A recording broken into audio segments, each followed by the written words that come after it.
dart trading here now, guys. 75 even dart trading. 4 even. 3 even dart trading here. 2 even dart trading. 72 even just traded. Once again, guys, we have... On Thursday, May 6, 2010, the S&P 500 futures opened at 1164.25. Little did the world know this would mark the beginning of a tumultuous and mysterious event. As the clock ticked away, a young man sitting in his mother's home began executing trades with precision. Protests have been happening in Greece, and the situation became increasingly volatile. The UK was also facing an impending election, making the markets extremely vulnerable. Waddell & Reed, a US-based hedge fund, had a simple algorithm in place. Sell 9% of the volume traded on the ES futures in the previous minute at the end of every minute. However, they had a glitch in the system. They forgot to put the code to mention the limits of these transactions.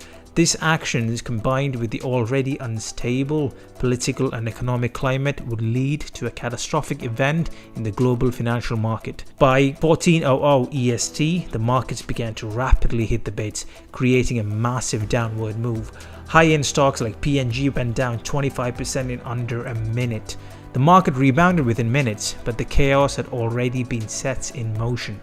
Investigation followed, and the initial accusations aimed at Waddell & Reed and fat finger wearers. But within 5 months, the CFTC came out with a report stating that the crash was due to massive directional bets and heavy selling.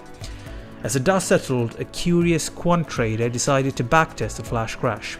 Quant traders have the ability to use data, along with research tools like backtesting, forward testing, and Monte Carlo simulations. This gives them massive edges compared to other retail traders who focus just on fundamentals and technicals. Quant traders can find strategies designed for any environments, including recessionary environments.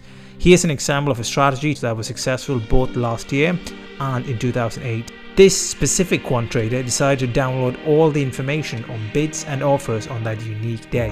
What he saw was something so strange: the high amount of cancelled orders. This was done over 100,000 times during and prior to the flash crash. This is where we introduce what spoofing is.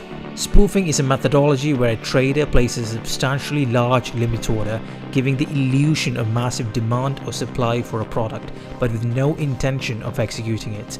For example, if Apple is trading at $10, the trader places a limit order at, say, $12 for 1,000 lots, creating an illusion that there are lots of sellers. When the market trades around $11, he'll cancel that $12 order. The quant trader then sent all this information to CFTC, leading to an investigation.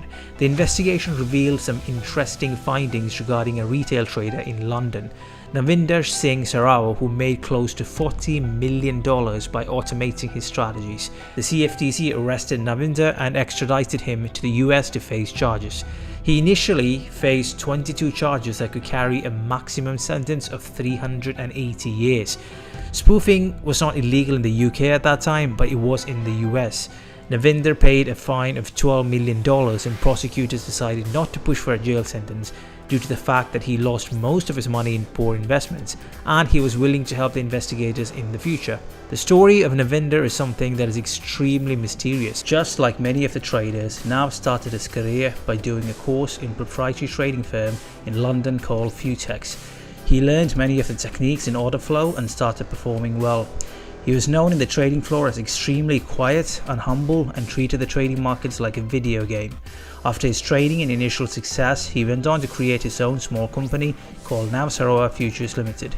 It was just a one-person company which operated from his home. With the amount of leverage that one could get in futures trading, he started using this to his advantage by spoofing consistently. This is extremely hard to be done manually on a daily basis. The potential to make money is huge if automated. He then hired a quant, as he didn't have any coding experience. In this case, a quantitative developer, i.e. a coder. The coder was from a company called Edge Financial Technologies and was paid an estimated $24,000 for the algorithm. However, the company and the coder was cleared of any charges, as they weren't directly involved in the execution of the strategy. In fact, the attorney telling the jury that accusing the coder was like accusing a phone salesman for somebody committing a crime over phone. The spoofing strategy on the day of the flash crash made almost $900,000. Overall, between 2010 to 2014, Nav made $42 million. It is also unknown whether he used other strategies along with this. With the rise in quantitative traders around the world, the speed and behavior of the strategies and the markets has changed considerably well. The volatility of the past few years is significant as compared to 10 years ago. Post the arrest of NAV, many changes were brought into the financial market. CFTC and many other countries decided to ban spoofing and other practices like front running.